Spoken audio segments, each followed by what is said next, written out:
పాదారవింద శతకంలోని 55వ శ్లోకానికి ప్రవేశించాం. వితన్విధానాథే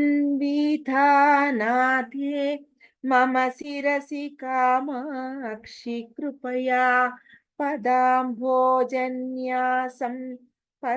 పశు పరివృఢ ప్రాణదయితే పిబంతో యన్ముద్రాం ప్రకటముపకంపా పరిసరం దృశానానద్యంతే నలిన భవనారాఖాః.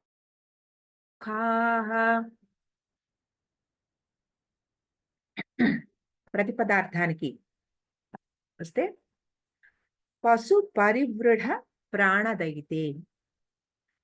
పరివృఢ, వృఢ అంటే ప్రొటెక్షన్, పరివృఢ అంటే స్ట్రాంగ్ ప్రొటెక్షన్. అంటే పశుపతి అనే మన మాటని అలాగా పశు పరివృఢ అన్నారంటే పశుపతి ఆ మాట. ప్రాణదయితే ఆయన ప్రాణమైన ఓ శివుని ఇల్లాల ఆ మాటకన్నమాట. పశుపతి యొక్క ప్రాణ సతి అదనమాట. పశు పరివృఢ. కొన్ని పుస్తకాల్లో పరిబృఢ అని కూడా ఉంది. బాకి వాకి తేడా లేదు.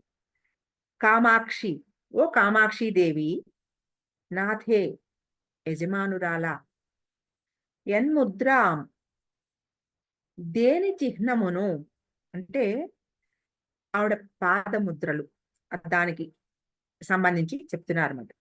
ప్రకటం స్పష్టముగా, ఉపకంపా పరిసరం కంపా నది పరిసరములకు దగ్గర, దృశ చూపుతో, పిబంతః త్రాగుచున్న, నళిన భవ నారాయణ ముఖాః బ్రహ్మ విష్ణాదులు. అంటే నళిన భవ అంటే బ్రహ్మ, నారాయణ అంటే విష్ణుమూర్తి, ముఖాః అంటే మొదలైన వారు. నానద్యంతే ఆనంద పారవస్యము ధ్వనించుచున్నారో, ఆనంద పారవస్యమున ధ్వనించుచున్నారో అంటే ఆనందంగా మాట్లాడుకుంటూ ఉంటారు చూడండి, అటువంటి ఆ పారవస్యంతో మాట్లాడుకుంటున్న ఆ ధ్వని అదనమాట. నానంద్యంతే అని కూడా సాంస్క్రిట్ లిపిలో కొన్ని పుస్తకాల్లో అలా కూడా ఉంది, నానంద్యంతే అని. కానీ ఆయన సుబ్రహ్మణ్య దీక్షితుల గారి పుస్తకంలో నానద్యంతే అనే ఉంది. అంటే ఈ ఆనద్యంతే కూడా అనొచ్చు, నానద్యంతే అంటే ఇంకా దానికి సూపర్లేటివ్ అన్నమాట, చాలా అతి పారవస్యంతో అని. పదాంభోజ న్యాసం, పాదకమల న్యాసమును, న్యాసము అంటే ఉంచట, టు కీప్, పాదకమల న్యాసం. మమ నా యొక్క శిరసి శిరమునందు, కృపయా దయతో, వితన్వీధాః ఉంచుము.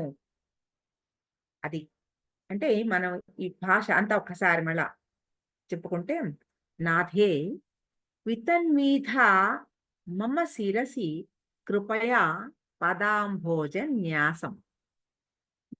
దయతో నా శిరస్సునందు నీ పాదకమలములను ఉంచుము తల్లి అని అడుగుతున్నారు.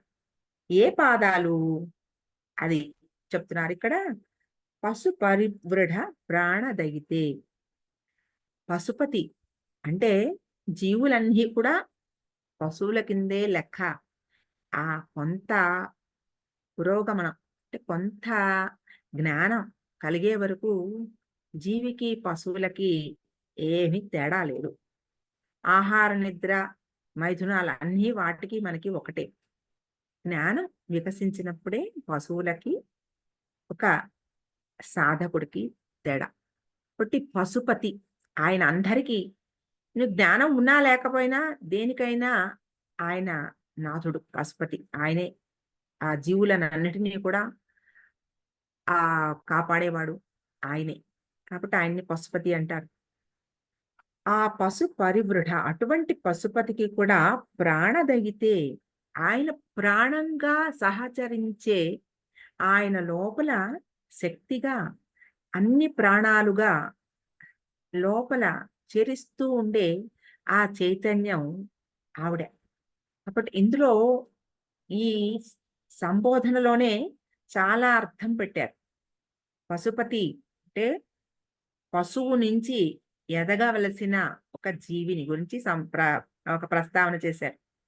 అటువంటి ఆ పశుపతి యందు చెరిస్తున్న చైతన్యంగా ఉన్న శక్తిని చెప్తున్నారు.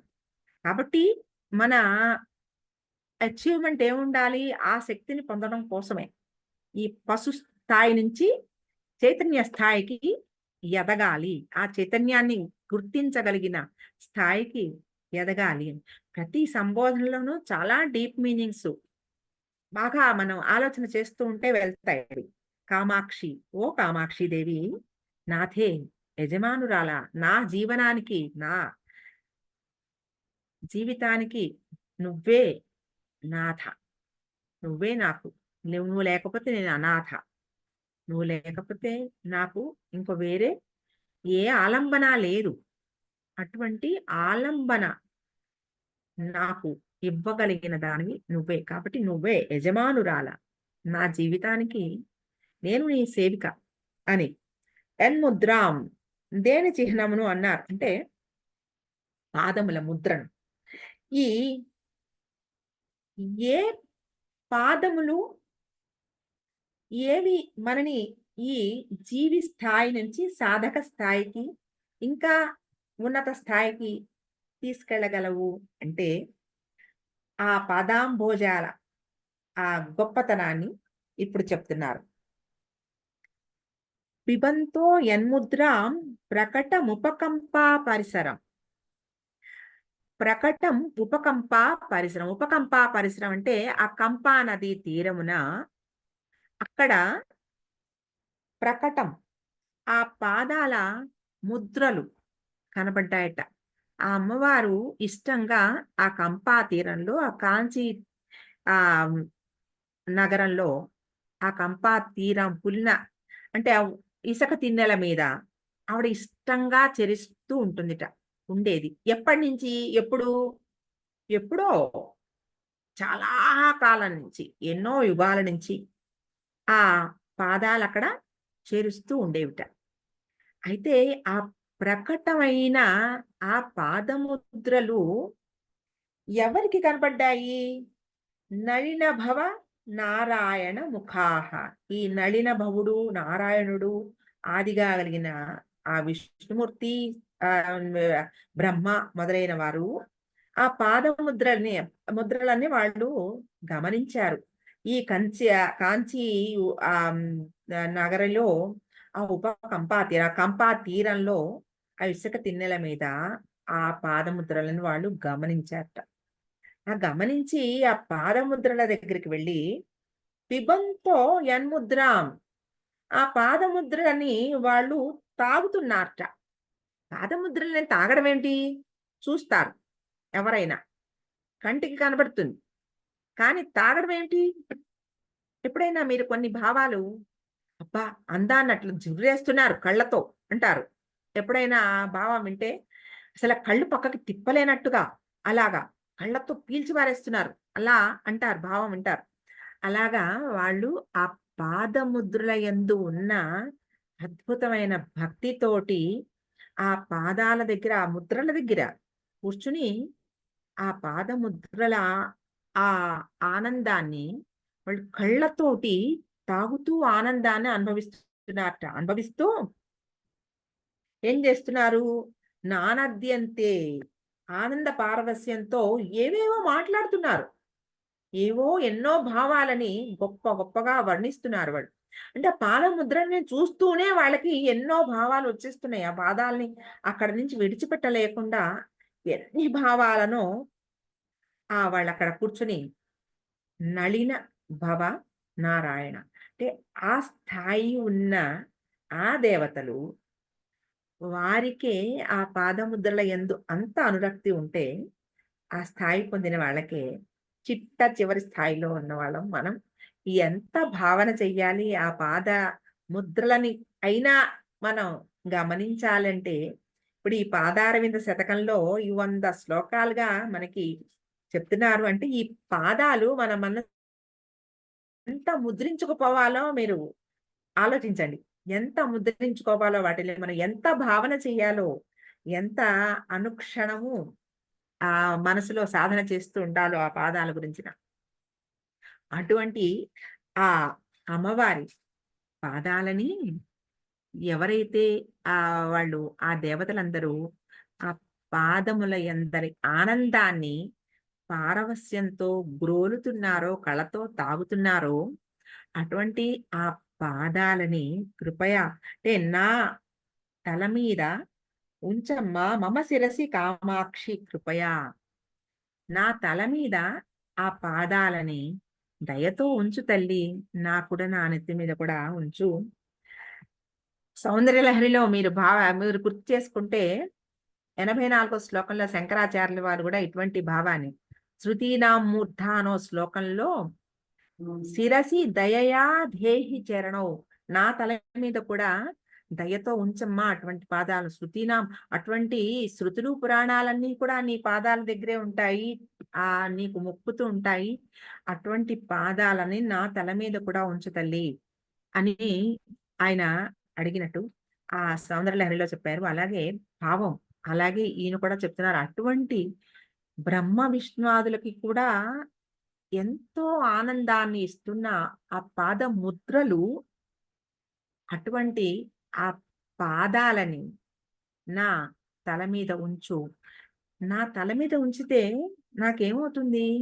నా లోపల ఉన్న ఎన్నో మలినాలన్నీ కూడా అంటే సహస్రార చక్రం ఆ పైన అక్కడ ఆ పాదాలని పెట్టంగానే ఏమవుతుంది? ఆ పాద ఇది జరగంగానే పాద తాడనం అక్కడ జరగంగానే అక్కడ నుంచి పూర్తిగా ఒక శక్తి చైతన్యం లోపలికి వచ్చేస్తుంది. ఇంకా లోపల దివ్యమైన వెలుగు వస్తే చీకటికి సహాయం అవకాశం ఏమిటి? లేదు కదా! ఎక్కడ ఏ కోణంలోనూ ఆస్కారం లేదు. పూర్తిగా వెలుగే. అటువంటి ఆ వెలుగుని నింపే ఆ పాదాలు నా తల మీద ఉంచు తల్లి. ఆ భావాన్ని ఆయన ఇందులో చెప్తున్నారనమాట. దగితే ఇక్కడ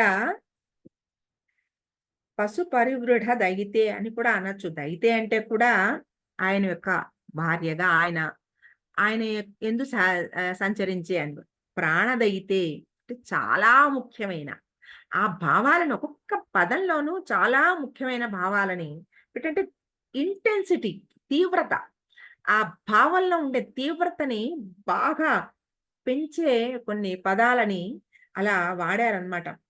అటువంటి ఆ నానద్యంతే అది పశు పరివృఢ ఇవన్నీ ఒక్క పదము దాన్ని పక్క పదాన్ని ఎన్హాన్స్ చేసే కొన్ని సూపర్లేటివ్ అడ్జెక్టివ్స్ వాడేశారు.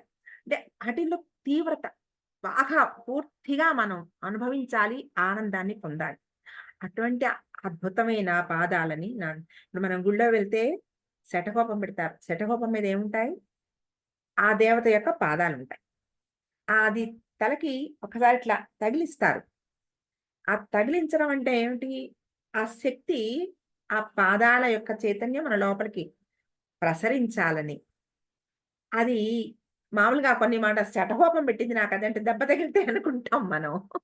ఎప్పుడైనా ఏదైనా దెబ్బ తగిలినప్పుడు నాకు శఠకోపం తగిలింది అంటే దెబ్బ తగిలితే అనుకుంటాం. కానీ ఆ పాదాల శఠకోపం గట్టిగా తగిలినప్పుడు ఏమవుతుంది? ఇక్కడ ఉన్న కొబ్బరికాయ లాంటి పైన టెంకాయ ఎంత గట్టిగా ఉంటుందో అంత గట్టి ఈగో మనలో ఉండే అహంకారం. అటువంటి అహంకారం ఎప్పుడు బ్రేక్ అవ్వాలి మనలో? అంత గట్టిగా ఒకసారి గట్టిగా తగిలితే తప్ప ఆ లోపల అక్కడ ఉన్న కొంచెమైనా ఆ అహంకారానికి కాసేపటికైనా పక్కకి కొంచెం జరుగుతుంది. కాబట్టి ఆ శఠకోపంలో ఉన్న పాదముద్రలు ఏమున్నాయో ఆ పాదముద్రలు అలాగే ఆ ఆ పంపా నది తీరంలో కంచి నగరంలో ఉన్న అమ్మవారి పాదముద్రలు మనం ఎప్పుడు చెప్పుకుంటున్నాం. కంచి అంటే మన హృదయ కంచి, హృదయ పీఠం. అక్కడ అమ్మవారి పాదముద్రలు అంటే ఎక్కడో కంచిలో ఉన్నాయి, ఎక్కడెక్కడో కంపా తీరంలో ఉన్నాయా అంటే ఆ కంపా తీరం నీ దగ్గరే ఉంది, నీ కంచి హృదయ పీఠం నీ దగ్గరే ఉంది. తలుచుకుంటే అంత దగ్గరగా ఉంది. ఎక్కడో ఉందనుకుంటే ఎక్కడో ఉంది. నాలోనే ఉందంటే నా దగ్గరే ఉందనుకుంటే, నా లోపలే ఉందంటే, ఆ లోపల చైతన్యాన్ని ఆవిడే నా చైతన్యం అనుకుంటే ఆ ఆనందం, ఆ ధైర్యం, ఆ గొప్ప భావము ఇవన్నీ కూడా ఈ శ్లోకంలో మనకి భావన ద్వారా ఇచ్చేశారు. ఇటువంటి గొప్ప శ్లోకం. చిన్న భావమే కానీ ఎక్కువ అర్థం లేదు. కానీ చాలా ఎక్కువ భావం ఉంది ఇందులో. ఈ శ్లోకంలో మీరు అనుభవిస్తున్న కొద్దీ ఆనందాన్నిచ్చే ఒక అద్భుతమైన శ్లోకం ఇది. హ్మ్. పితన్విధానాధ్యే మమ శిరసి కామాక్షి కృపయా పదాంభోజన్యాసం పశుపరివృఢ ప్రాణదయితే పిబంతో యన్ముద్రాం ప్రకటముపకంప పరిసరం దృశానానద్యంతే నళిన భవనారాయణ ముఖాః.